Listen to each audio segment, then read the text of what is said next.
नमस्कार मैत्रिणींनो, मार्गशीर्ष महिना संपला आहे आणि आता सर्वांची तयारी आहे पौष महिन्यातील रविवारची. सर्व सुवासिनी पौष महिन्यातील रविवारचे व्रत करतात. या व्रताने इच्छित फल प्राप्त होते, तसेच अखंड सौभाग्य प्राप्त होते.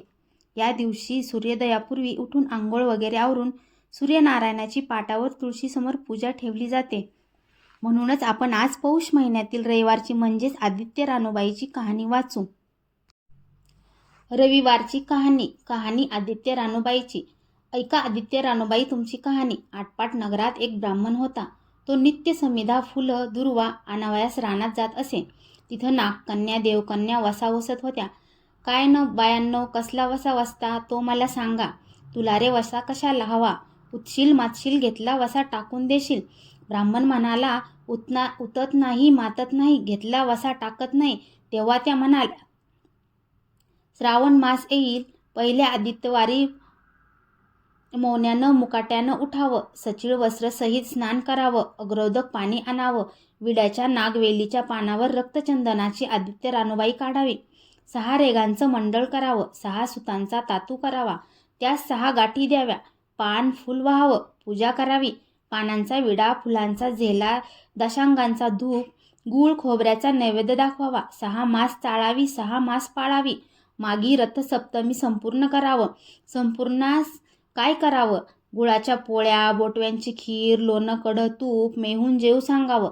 असेल तर चिरचोळी द्यावी, नसेल तर जोगडळ सरी द्यावी, नसेल तर 2 पैसे दक्षिणा द्यावी आणि आपल्या वशाचं उद्यापन करावं. असा वसा ब्राह्मणानं केला. त्याला सूर्यनारायण प्रसन्न झाला. भाग्यलक्ष्मी आली. तेव्हा राजाच्या राणीनं ब्राह्मणास बोलावू धाडलं. ब्राह्मण जातेवेळेस भिवू लागला, कापू लागला. तेव्हा राजाच्या राणीनं सांगितलं की भिवू नका, कापू नका. तुमच्या मुली आमच्या येथे द्या. आमच्या मुली गरिबाच्या. तुमच्या घरी कशा द्याव्या? दासी कराल, बटकी कराल? राणी म्हणाली, दासी करीत नाही, बटकी करीत नाही. राजाची राणी करू, प्रधानाची राणी करू. मार्गेश्वराचा महिना आला. ब्राह्मणानं लगीन करून मुली दिल्या. एक राजाचे घरी दिली, एक प्रधानाचे घरी दिली. गेल्या पावली मुलींचा समाचार घेतला नाही. 12 वर्षांनी समाचारास ब्राह्मण निघाला. राजाच्या घरी गेला. लेकीनं बसायला पाट दिला, पाय धुवायला पाणी दिलं.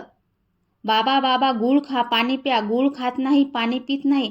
माझी कहाणी करायची आहे, ती तू ऐक. तुझी कहाणी ऐकायला मला काही वेळ नाही. राजा पारधीला जाणार आहे, त्याला जेवायला उशीर होईल. तोच त्याचे मनात राग आला, तेथून निघाला. प्रधानाच्या घरी गेला. तिनं पाहिलं, आपला बाप आला म्हणून बसायला पाट दिला, पाय धुवायला पाणी दिलं. बाबा बाबा, गूळ खा, पाणी प्या. गूळ खात नाही, पाणी पित नाही. माझी कहाणी करायची आहे, ती तू अगोदर ऐक. तुझी कहाणी नको ऐकू तर कोणाची ऐकू? घरात गेली. उतरंडीची 6 मोती आणली. 3 आपण घेतली, 3 बापाच्या हातात दिली.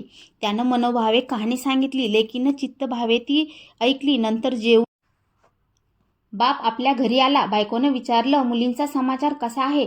जिनं कहाणी ऐकली नाही ती दरिद्र्यानं पिडली, दुःखानं व्यापली. राजा मुलखावर निघून गेला. जिनं कहाणी ऐकली होती ती भाग्यानं नांदत आहे. इकडे दरिद्री जी झाली होती तिनं आपल्या लेकास सांगितलं, मावशी घनघोर नांदत आहे, तिकडे जाऊन काही दिलं तर घेऊन ये. पहिल्या आदित्यवारी पहिला मुलगा उठला. तळ्याच्या पाळी जाऊन उभा राहिला. अगं दासींनो, तुम्ही दासी कोणाच्या? आम्ही दासी प्रधानाच्या. प्रधानाच्या राणीला जाऊन सांगा, तुमच्या बहिणीचा मुलगा आला आहे. कसा आला आहे, काय आला आहे? फाटकं नेसला आहे, तुटकं पांघरला आहे, तळ्याच्या पाळीला उभा राहिला आहे. परसदारानं घेऊन या. परसदारानं घेऊन आल्या. नाऊ माकू घातला, पितांबर नेसायला दिला, जेऊ खाऊ घातलं, कोहळा पोखरला, होऊन मोहरा भरल्या. बाबा कोठे ठेवू नको, विसरू नको, घरी जतन करून घेऊन जा. वाटेनं आपला जाऊ लागला. तो सूर्यनारायण माळ्याच्या रूपानं आला. हातीचा कोहळा काढून नेला. घरी गेला. आईनं विचारलं, काय रे बाबा? मावशीनं काय दिलं? दैवे दिलं, कर्मानं नेलं. कर्माचं फळ पुढं उभं राहिलं. मावशीनं दिलं होतं ते पण सर्व गेलं. पुढं दुसऱ्या आदित्यवारी दुसरा मुलगा गेला. तळ्याच्या पाळी जाऊन उभा राहिला. अगं दासींनो, तुम्ही दासी कोणाच्या? आम्ही दासी प्रधानाच्या. प्रधानाच्या राणीला माझा निरोप सांगा. त्यांनी सांगितला. मग प्रधानाच्या राणीनं त्याला घरी नेऊन नाहू माकू घातलं, पितांबर नेसायला दिला, जेऊ खाऊ घातला, काठी पोखरून होन मोहरांनी भरून दिली. बाबा कोठे ठेवू नको, विसरू नको, घरी जतन करून घेऊन जा म्हणून सांगितलं. वाटेत सूर्यनारायण गुराख्याच्या रूपानं आला. हातची काठी काढून घेतली, घरी गेला. झालेली गोष्ट राणीला सांगितली. दैवे दिले ते सर्व कर्मानं नेलं. पुढे तिसरे आदित्यवारी तिसरा मुलगा गेला. तळ्याच्या पाळी उभा राहिला. पहिल्यासारखा प्रधानाच्या राणीने घरी नेऊन नाहू माकू घातला, पितांबर नेसायला दिला, जेऊ खाऊ घातला, नारळ पोखरून मोहरांनी भरून दिला. कोठे ठेवू नको, विसरू नको म्हणून सांगितलं. घरी जाताना विहिरीच्या काठी नारळ ठेवून पाणी प्यायला विहिरीत उतरला. तो नारळ गडगडून विहिरीत पडला. घरी गेला. आईनं विचारलं, काय रे बाबा, मावशीनं काय दिलं? आई ग, मावशीनं दिलं, पण दैवाने ते सर्वच बुडालं. चौथ्या आदित्यवारी चौथा मुलगा गेला. तळ्याच्या पाळी उभा राहिला. त्यालाही प्रधानाच्या राणीनं घरी नेऊन नाहू माकू घातला, पितांबर नेसायला दिला, जेऊ खाऊ घातलं. त्याला दह्याची शिदोरी होन मोहरा घालून बरोबर दिली. सूर्यनारायण घारीच्या रूपाने आला. हातची शिदोरी घेऊन गेला. घरी गेला. आईने विचारलं, का रे बाबा, मावशीनं काय दिलं? आई ग, मावशीनं दिलं, पण दैवाने ते सर्व नेलं. पाचव्या आदित्यवारी तळ्याच्या पाळी उभी राहिली. दासीने तिला निरोप दिला. बहिणीला सांगितला. बहिणीनं तिलाही परसदारानं घरी नेली. नाहू घातली, माकू घातली, पाटाव नेसायला दिली. प्रधानाची राणी आदित्यवारी कहाणी करू लागली. काय वसा करतेस तो मला सांग. बहीण म्हणाली, अगं अगं चांडाळणी, पापीनी, बापाची कहाणी ऐकली नाहीस म्हणून तुला दारिद्र्य आलं. राजाच्या राणीनं विचारलं, याला उपाय काय करू? तेव्हा तिने वसा सांगितला. ती बहिणीच्या घरी राहिली. सांगितल्याप्रमाणे सूर्यनारायणाची पूजा केली. इकडे राजाला भाग्य आलं. राजानं बोलावू धाडलं. मावशी मावशी, तुला छत्र आली, चामर आली, पाईक आले. मला रे पापिनीला छत्र कोठली, चामर कोठली, पाईक कोठली, परवर कोठले? बाहेर जाऊन दाराशी बघतात तो राजा बोलावू आला आहे. राजा आला तशी घरी जायला निघाली आहे. एकमेकांना बहिणीने आहेर केले. वाटेने जाऊ लागली. तो पहिल्या मजलेत स्वयंपाक केला. राजाला वाटलं मुलांना वाढलं, आपण पान वाढून घेतलं. तेव्हा कहाणीची आठवण झाली. करा रे हंकारा, पिटा रे डांगोरा, नगरात कोणी उपाशी आहे का याचा शोध करा. उपाशी नाही, काही नाही. वाटेने एक मोळी विक्या जातो आहे. त्याला म्हणाले, आमच्या बाईंची कहाणी ऐकायला ये. तुझ्या बाईची कहाणी ऐकून मला काय फळ, माझं पोट भरलं पाहिजे. असं म्हणून तो राणीकडे आला. तशी 6 मोते राणीनं घेऊन 3 त्याला दिली व 3 आपल्या हातावर ठेवली. मनोभावे कहाणी सांगितली. चित्तभावे त्याने ऐकली. त्याची लाकडांची मोळी होती ती सोन्याची झाली. तो म्हणाला, बाई बाई, कहाणी ऐकल्याचं एवढं फळ, मग वसा घेतल्याचं काय फळ? काय वसा आहे तो मला सांगा. तुला रे वसा कशाला हवा? उतशील मातशील, घेतला वसा टाकून देशील. उतत नाही, मातत नाही, घेतला वसा टाकीत नाही. तेव्हा वसा राणीनं सांगितला. पुढं दुसऱ्या मजलेस गेली. स्वयंपाक केला. राजाला वाढलं, मुलांना वाढलं, आपलं पान वाढून घेतलं. तेव्हा कहाणीची आठवण झाली. करा रे हक्कारा, पिटा रे डांगोरा, नगरातून कोणी उपाशी आहे का याचा शोध करा. उपाशी नाही, काही नाही. माळ्याचा माळा पिकत नाही, विहिरीला पाणी लागत नाही. असा एक माळी चिंतेने बसला आहे. त्याला हाक मारली, आमच्या बाईची कहाणी ऐक. तो आला. राणीने 6 मोते घेऊन 3 आपण घेतली, 3 माळ्याला दिली. राणीनं कहाणी मनोभावे सांगितली. चित्तभावे माळ्याने ऐकली. माळ्याचा माळा पिकू लागला. विहिरीला पाणी आलं.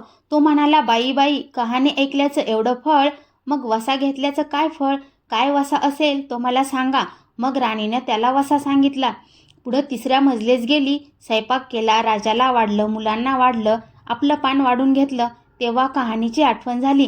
करा रे हंकारा, पिटा रे डांगोरा, नगरात कोणी उपाशी आहे का याचा शोध करा. उपाशी नाही, काही नाही. एक म्हातारी आहे.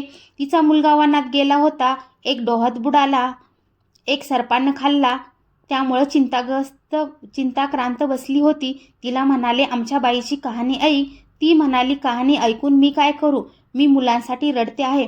बरं येते. मग ती राणीकडे आली. राणीनं तिला पहिल्याप्रमाणे कहाणी सांगितली. तिनं चित्तभावे ऐकली. तिचा मुलगा वनात गेलेला होता, तो आला. डोहात बुडाला होता, तो आला. सर्पांनी खाल्ला होता, तो आला.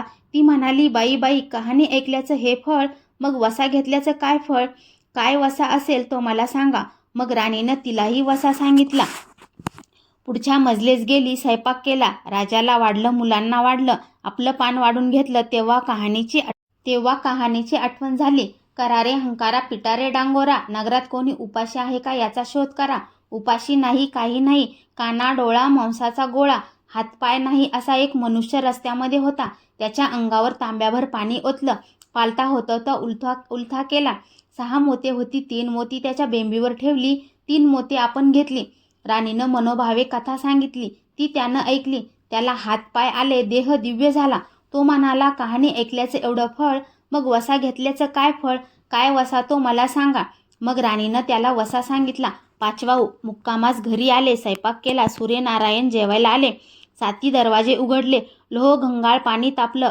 षडरस पक्वान जेवायला केली. सूर्यनारायण भोजनास बसले. त्यांना पहिला घासास केस लागला. ते म्हणाले, अगं अगं, कोणा पापिनीचा केस आहे? राजाच्या राणीला 12 वर्ष दारिद्र्य आलं होतं.